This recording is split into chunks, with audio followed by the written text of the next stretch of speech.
Ever walk out of a meeting feeling like, you just totally nailed it. Ideas are bouncing around, everyone's excited. But then, like an hour later, you're just staring at your inbox thinking, wait, what was I supposed to follow up about? It's happened to me way more times than I'd like to admit. But turning those initial sparks, those meeting sparks into actual lasting business relationships, well, that's a skill, and it's one you can actually master.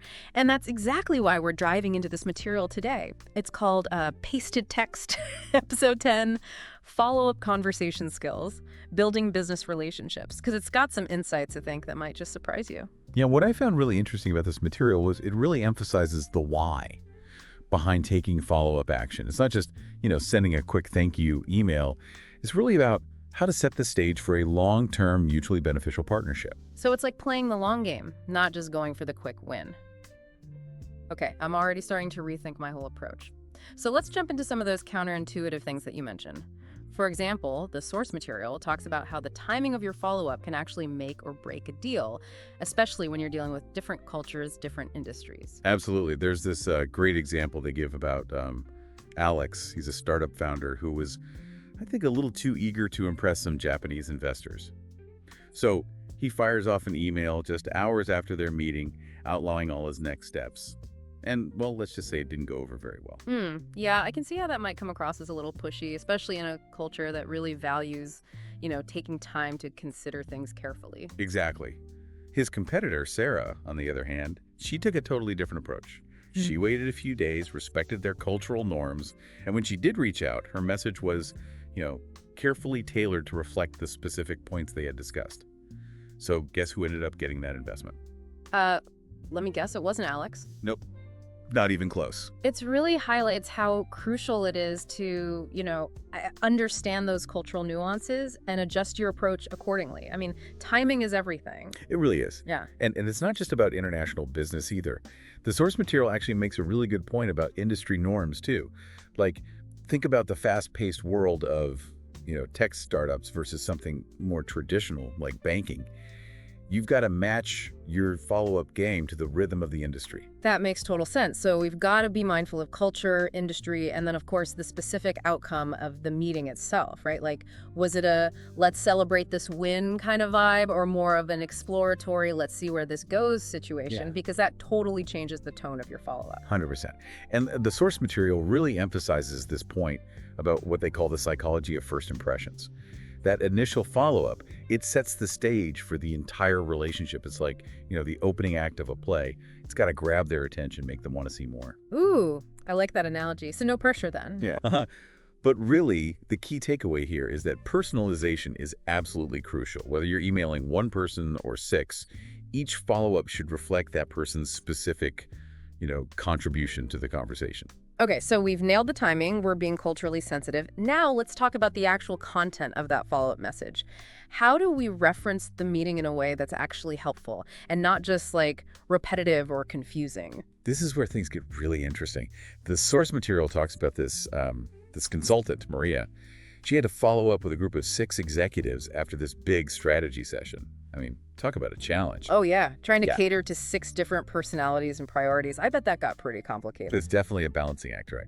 But Maria had this really brilliant system. She actually customized each follow-up email. She made sure to reflect that person's unique contribution. Highlight specific insights they had shared or challenges they raised, making it super clear she had listened and she valued their input. So it's not just about saying, hey, remember that meeting we had? It's about showing them you were paying attention to their specific role in that conversation. Yes. It's like remembering someone's favorite coffee order. It's a small gesture, but it speaks volumes about how much you value them. Yeah. And you know what? In Maria's case, the CFO was so impressed with her personalized follow-up that he ended up approving her entire project budget. Wow. Talk about a return on investment for a well-crafted follow-up. It really shows how those seemingly small details can have a huge impact. Okay, we've covered the importance of personalization. But what about those times when, well, let's be honest, the meeting doesn't exactly go as planned? Ah, yes, the dreaded oh no moments. We've all been there, right? Oh, yeah. But the source material makes this really interesting point about how you can actually use those those less than perfect meetings to actually build trust and strengthen the relationship. Wait, really? I'm usually just tempted to sweep those awkward encounters under the rug and pretend they never happened. Yeah, I get it. But they suggest a different approach. Acknowledging those bumps in the road head on, instead of avoiding the elephant in the room, you basically just name it. Okay, I'm listening. How do we do that without making things even more awkward? To give some great examples of phrasing, like building on our robust discussion or considering the diverse perspectives raised. It's about acknowledging those challenges while still moving forward in a positive, productive way. It's like saying, hey, we might not have agreed on everything, but at least we had an honest conversation. We're both committed to finding a solution. Exactly. And what I found fascinating is how they differentiate between follow-up strategies for in-person versus virtual meetings. Oh, interesting. I hadn't even thought about that. So what's the difference? They talk about the digital noise of the virtual world. You're competing with a million distractions, so your follow-up really has to cut through the clutter. Okay, tell me more. How do we make our virtual follow-ups stand out in that sea of distractions? They suggest using what they call the highlight reel technique. Instead of a vague, as discussed message, you actually remind people of their specific contributions, like referring back to your excellent point about market expansion during our Zoom call. So you're giving them a mini replay of their own brilliance. I love it. It's like saying, hey, I remember you. I remember how valuable your input was, even in that crazy virtual environment. But what about those mega meetings? Like zillion participants. How do you make everyone feel seen in the follow-up without sending a novel-length email? Well, the source material gives this great tip from a project manager. She uses what she calls a follow-up matrix. So for each person in the meeting, she jots down, their main concern, their key contribution, their next steps, and then she tailors her follow-up message to address those specific points. So each person feels like they got a truly personalized message. Even in a giant group setting, that's great. But I've got to admit, sometimes it's hard to balance those individual needs with the overall goals of the meeting. How do we make sure we're not just sending a bunch of random follow-ups that don't actually move the whole project forward? Yeah, good point. And this is where the source material introduces a technique they call the diplomatic sandwich. Basically, instead of just, listing action items, you sandwich them between two layers of appreciation and forward momentum. Okay, now I'm really intrigued. Tell me more about this sandwich. It's pretty clever, actually. So you start with genuine appreciation for their contribution, like your insights on market trends were incredibly helpful. Then you layer in that key point or action item. I'm really excited to build on those insights with the report we discussed. And then you finish with a forward-looking statement that connects their contribution to the bigger picture, like, this will really help us shape our strategy moving forward. Wow, that's so much better than just saying, hey, I need that report by Friday. It creates that sense of shared purpose, right? Collaboration. Exactly. It's like you're not just assigning tasks, you're weaving their contribution into a larger narrative. I love it. This is all such great stuff. I'm already rethinking my entire follow-up strategy. But before we move on to future planning, there's one more thing I wanted to touch on. What about those times when, let's be honest, somebody was clearly not fully present in the meeting? Maybe they're checking their phone or, just zoning out. Yes, we've all been there. Definitely. So how do we handle that in the follow-up? Without calling them out or making them feel awkward? The source material has a really subtle suggestion. They say just include a concise summary of the key points discussed. It's like a gentle nudge to bring everyone back on the same page. It's a just in case you missed it memo, but in a nice way. I like that. And then there's this almost Jedi mind trick. They call it the implied reference.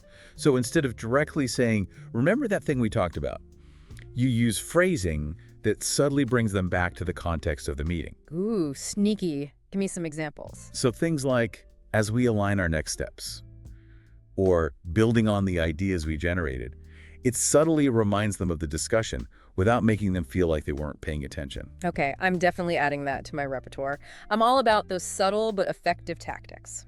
So we've talked about timing, referencing the meeting. Now let's get into the really exciting part. Planning for the future. This is where things can really take off. Or, completely crash and burn if we're not careful. Absolutely. And this source material has some pretty game-changing insights on how to navigate this critical phase of the follow-up process.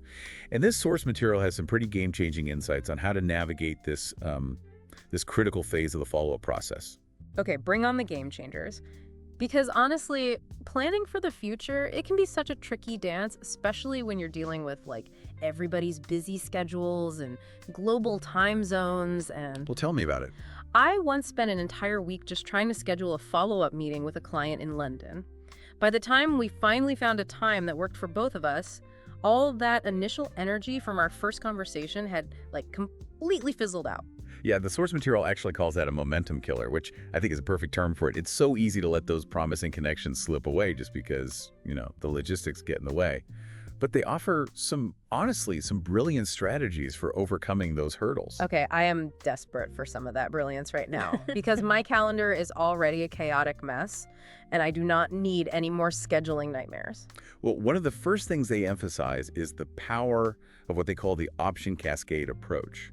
So instead of just throwing out a generic, let's meet next week, you offer a range of options, right? And you really try to cater to their schedule, their energy levels.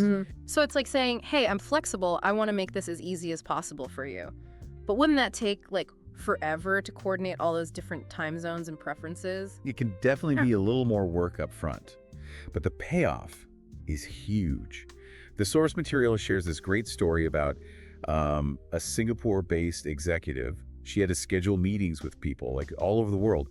And instead of sending out that barrage of when are you free emails, she would say something like, I'm thinking our next conversation could either be doing your morning or my evening, whichever worked best, for your energy level. That is so smart because she's not just scheduling a meeting. She's actually showing them that she respects their time and she wants to make sure they're at their best for the conversation. Exactly. It's a small thing, but that little psychological shift can make a huge difference in how people perceive you and your commitment to the relationship. Okay, I'm definitely adding that to my my follow-up toolkit. But what about the language we use to actually propose that future interaction? Does that matter too? Yeah. Oh, absolutely. The source material actually compares these two phrases. So, should we meet next week? Versus, I'd love to build on our momentum while these ideas are fresh.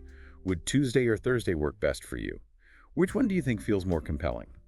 Ooh, that second one definitely has a lot more energy to it. It's like you're not just suggesting a meeting, you're creating a sense of like excitement and urgency. Exactly. It's about framing that next step as an opportunity to continue the conversation, not just a logistical necessity.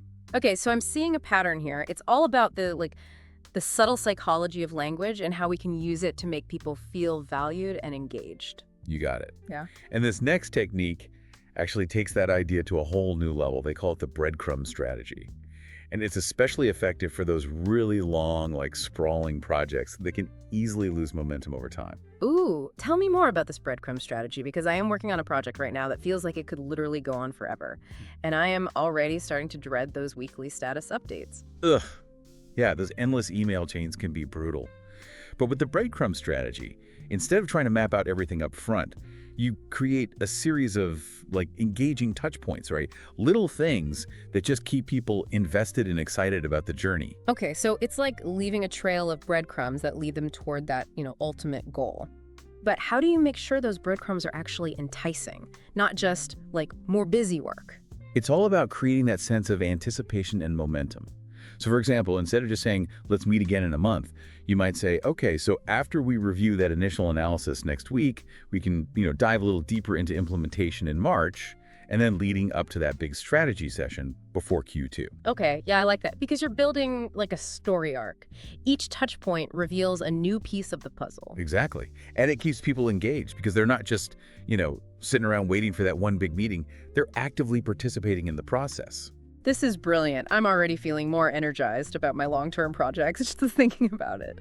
But what about those tricky time zone issues? Like saying end of day can mean something completely different depending on where you are in the world. Oh, for sure. And the source material has a great solution for that. They call it time zone translation. Basically, you just replace those vague time references with clear, specific language that really takes everyone's location into account. So instead of saying, let's aim for a call at the end of the day, what would you say? Something like, I'm really looking forward to connecting when it's morning for you and evening for me. Kind of that sweet spot where our days overlap. It just eliminates any confusion, and it really shows that you're being considerate of their schedule. Much clearer. And it just sounds so much more friendly and human, which is always a good thing. Always. And speaking of being human, Let's talk about those inevitable moments when plans change. Because let's be real, things rarely go exactly according to plan in the business world. Oh, tell me about it. I swear, my to-do list is constantly being rearranged based on like whatever fire needs to be put out that day. How do we build that flexibility into our follow-up conversations without making it seem like we're, just totally winging it? The source material calls this having elegant exits. It's all about building in contingency plans from the very start. So when those inevitable changes do arise, you're not totally caught off guard. So it's like having a backup plan, but in a way that's like graceful and reassuring, not all, oh my God, everything's falling apart. Exactly. They give this example. I'm really excited for our meeting on Tuesday, but I totally understand if priorities shift. We can easily move to Thursday or even start with an email exchange if that's more efficient. I love that. It shows that you're adaptable, you're prepared, which ultimately builds trust. For sure. And there's actually one more piece of magic we can add to this whole future planning puzzle. They call it the future benefit bridge. Ooh, that sounds intriguing. Tell me more about this bridge. So instead of just focusing on, what needs to be done, you connect that next step to a specific benefit for them. So instead of let's meet next month, it's, a follow-up in 3 weeks would actually give us time to include that Q3 data, which you could then use for your board presentation. That is brilliant, because you're not just scheduling a meeting, you're showing them how it directly benefits their goals. Exactly. And by doing that, you're not only making them more likely to say yes, but you're also really strengthening that relationship because you're demonstrating that you understand their needs and priorities. Okay, this is all gold. I am so ready to take my follow-up game to the next level. Now, how do we translate all of these amazing strategies to the digital world? Because that's where most of our communication happens these days, right? Right. And that's where things get even more interesting because the digital landscape is constantly changing and it can be really hard to keep up. But don't worry, the source material has some brilliant insights on how to navigate this ever-evolving world. Right, and that's where things get even more interesting because the digital landscape is constantly changing and it can be really hard to keep up. But don't worry, the source material has some brilliant insights on how to navigate this ever-evolving world. It really does. It's like a whole new world out there, right? With all these different platforms vying for our attention. It's tricky to make sure our follow-ups actually cut through the noise and, make a real impact online. Totally. It's like, how do we stand out in the digital crowd? Well, the source material offers some really smart strategies for mastering what they call the digital dance floor of modern business. And I think the first step is really understanding that not all platforms are created equal. That makes sense. It's like you choose the right outfit for different occasions, right? You wouldn't wear a ball gown to a backyard barbecue, and you probably wouldn't use LinkedIn to send a casual happy birthday message. Exactly. Each platform has its own personality, its own kind of set of unwritten rules. And the source material actually tells this great story about a sales executive who was, I think, suffering from what they call platform paralysis. Platform paralysis. Yeah, she was so overwhelmed by all the choices, LinkedIn, email, Slack, text messaging, that she ended up just not following up at all. Oh, I've totally been there. Like, too many choices can be just as paralyzing as no choices. So what was her solution? How'd she overcome that platform overload? Well, she developed this system. She calls it the platform personality match. It's about being strategic and intentional about which platform you use for each message. And it really depends on, the level of formality, the relationship you have with the person, the specific goal you're trying to achieve. So it's like having a digital communication strategy rather than just, randomly firing off messages wherever you happen to be at the moment.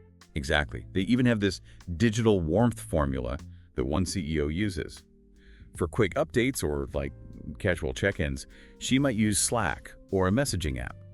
For more formal proposals or presentations, it's email all the way, maybe with a follow-up touch base on LinkedIn. And then for those really crucial relationship building moments, she uses a mix of platforms to create what she calls a digital handshake. I love that. It's like you're creating this multifaceted digital presence, not just relying on one channel to do all the work. But I gotta admit, sometimes I struggle with keeping that human touch in all this digital communication. It's so easy for things to sound kind of robotic and impersonal. That's such a good point. And the source material talks about that. They have a technique they call digital empathy mapping. It's actually really simple. Basically, before you hit send on any message, you just pause and ask yourself, How would this sound if I were saying it to their face? That's such a powerful question, though. It makes you think about the tone, the intention behind your words. Yeah. Start using that. I think it can make a huge difference. They even give an example of how one executive, saved a partnership simply by changing the phrase "as per our discussion" to "I really enjoyed exploring these ideas with you today." Just that one little tweak. It added a touch of warmth, a little personality. Wow, that's amazing. It just shows that even in the digital world, those little nuances of language can really make a difference. Okay, so we've got our platforms figured out. We're being mindful of our tone. What about timing? I mean, we all have these crazy schedules, different time zones. It can be a real minefield out there. Oh, yeah. And the source material talks about digital golden hours, which I think is a great way to think about it. Just because you're working late doesn't mean it's okay to send an email at like 11 p.m. In a lot of cultures, that's considered really rude. Oh, yeah. I've definitely been guilty of that one. Yeah. So what's the etiquette then? Like, how do we time those digital follow-ups appropriately? Well, smart people use what they call time zone conscious scheduling. So they might draft the message late at night when they're in the flow, but they actually schedule it to send during the recipient's optimal business hours. It just shows respect, and it makes sure your message actually gets seen. Oh, yeah, that makes a lot of sense. So pro. Okay, we've talked about platforms, tone, timing. Now let's talk about the digital tools that can help us stay organized and, on top of all these relationships. Because let's be real, managing all those conversations across different platforms, it can feel like herding cats sometimes. Oh, it totally can. Yeah. But the source material emphasizes that it's not about having more tools. It's about using the right tools intelligently. They actually call it creating a digital touch ecosystem. It's a system where your platforms work together seamlessly to support your relationship building goals. Ooh, I love that idea. So it's like creating a personalized tech stack that helps you nurture those connections without getting totally overwhelmed by all the digital noise. But honestly, I still struggle with keeping track of everything. Like, how do you manage all those conversations and follow-up tasks without losing your mind? That's where the power of documentation really comes in. The source material has this great example of an executive who uses, a combination of simple note-taking and what she calls relationship tags. Relationship tags, what are those? They're basically little key markers that help her quickly access, the full context of any business relationship. Maybe it's a specific project they're working on or a shared interest they discussed, or even just like a personality trait that helps her remember who they are. It's like having a cheat sheet for your entire network. That is brilliant. It's like giving your brain a little boost to remember those important details that make each relationship, unique. But what about those times when you want to nurture a relationship without being overly pushy? How do you stay top of mind without bombarding people with messages all the time? The source material calls this the digital breadcrumb strategy. Instead of one big, overwhelming follow-up, you kind of sprinkle little digital breadcrumbs over time. Maybe it's a thoughtful comment on their LinkedIn post, or relevant articles you share, or just a quick message, congratulating them on a recent achievement. These little gestures can keep you on their radar without feeling intrusive. Okay, that's a great tip. It's like you're subtly reminding them you exist without being all, hey, remember me. Right. And then here's something else to think about. With all this emphasis on digital communication, do you think it even matters what your overall online presence looks like anymore? That's an interesting question. I mean, it's all online now, right? It definitely matters. They talk about digital presence alignment, your LinkedIn profile, your email signature, even your video call background. It's all part of your digital follow-up toolkit. They should all be telling a consistent, professional story. So it's like your digital self needs to be just as polished and prepared as your in-person self, right? Exactly. Yeah. Okay, I think we've covered a lot of ground here, but let's be real. We all make mistakes. What happens when you mess up a follow-up? How do you recover from those oh no moments? And can you actually use them to strengthen the relationship? Ooh, yeah, that's a good question, because we all mess up sometimes, right? Oh, absolutely. And the source material actually has some really insightful advice on this. They share this incredible story about a top consultant who she missed a really crucial deadline with a major client. And instead of making excuses, she used what they call the AAA approach. The AAA approach. Okay, tell me more. So AAA stands for acknowledge, analyze, and advance. First, she acknowledged the mistake without making excuses. Then she analyzed how that missed deadline had actually impacted the client's plans. And then she presented a solution that not only delivered what was promised, but actually added extra value to make up for the delay. So she didn't just apologize. She actually took ownership and came up with a way to, like, make things right. I bet that client was impressed. They were. In fact, the client later said that that whole experience actually increased their trust in her. It showed that she was accountable, resourceful, committed to delivering great results, even when things went wrong. Wow, that's a powerful lesson. It's like sometimes our mistakes can actually create even stronger bonds if we handle them the right way. Right. But what about those times when you're dealing with a stakeholder who's just gone totally radio silent? Like, how do you re-engage them without coming across as, desperate or annoying? Yeah, it's tough because you don't want to be that person, right? Right. They call this the engagement revival strategy. And it's all about leading with value. Instead of sending those generic checking in messages, you actually reach out with a specific insight or resource that's relevant to their needs. So it's like saying, hey, I'm thinking about you and how I can be helpful, not just what do I need from you. Exactly. It's a subtle shift, but it can make a big difference. The source material actually highlights this executive who transformed her whole follow-up success rate by always leading with value. So she might say something like, I came across this article about your industry and I immediately thought of you. I think you'd find their insights on topic really valuable. Oh, it's so good. It's a win-win. They get valuable information. You stay top of mind. I'm going to start keeping a running list of those kinds of things that I can share with people. It's a great strategy. But what about when those inevitable plan changes happen? How do you manage expectations without creating, a ton of chaos or disappointment? Yeah, because things change all the time in the business world, right? All the time. And this is where the proactive pivot protocol comes in. And the key here is to anticipate potential changes before they become major problems.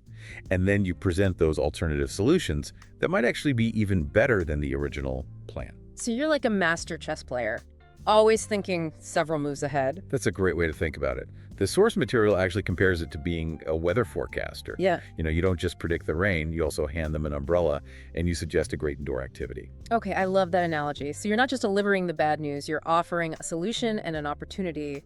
But what about those times when, trust has been broken? Maybe because of a missed deadline or a miscommunication. How do you rebuild that foundation, get the relationship back on track? That's where the trust restoration timeline comes in. And it's really about understanding that rebuilding trust, it takes time. Consistent effort. You start small, right? With achievable commitments. And as you consistently deliver, you slowly rebuild that confidence. It's like you're earning back those trust points one interaction at a time. Exactly.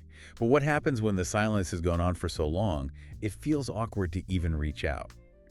How do you break that ice without making things even weirder? Yeah, because sometimes it feels like too much time has passed. You know what I mean? I totally get it. They have this thing, they call it the Phoenix strategy, because it's all about rising from the ashes of this dormant connection.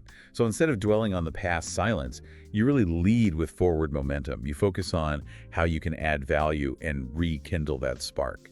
Ooh, I love that image. So how would you actually phrase that in a follow-up message? Something like, your insights from our last conversation have really stuck with me, and I'd love to share how they've influenced my recent work. Would you be open to, a quick chat sometime next week? You're acknowledging the gap, but you're also shifting the focus to the future and, how you can both benefit from reconnecting. So smart. It's like you're saying, hey, I haven't forgotten about you. I'm still invested in our relationship. Okay, this is all such great stuff. I feel like I'm finally starting to understand the art of the digital follow-up. But what about the ultimate goal of all this relationship building? Like turning those one-time encounters into lasting, mutually beneficial partnerships. How do we make that happen? Well, that's where the real magic happens, right? Yeah. And it all starts with understanding that relationships are kind of like gardens. They need to be nurtured, tended to over time. You can't just plant a seed and walk away, Yeah. You got to water it, give it sunlight, make sure it's got the right nutrients to thrive. That's a great analogy. So we're not just closing deals, we're cultivating these long-term connections that can benefit us both in so many ways. That's the idea. And the best part is, it doesn't have to be complicated. Sometimes the simplest gestures can make the biggest difference, like remembering someone's birthday or sending a quick note to congratulate them on a recent achievement. Little things go a long way. They really do. Mm-hmm. And the source material really emphasizes this idea of perpetual value exchange. Mm-hmm. It's not about keeping score or, always expecting something in return. It's about creating this kind of ongoing flow of value where both sides benefit. So it's like you're building this network of support and collaboration where everyone wins, right? Exactly. And it's not just good for business, it's good for our souls too.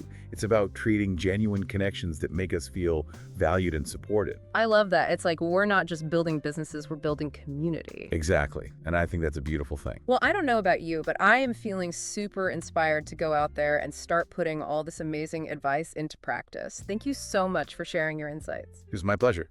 And for all of you listening, I hope you're feeling just as motivated as I am to level up your follow-up game.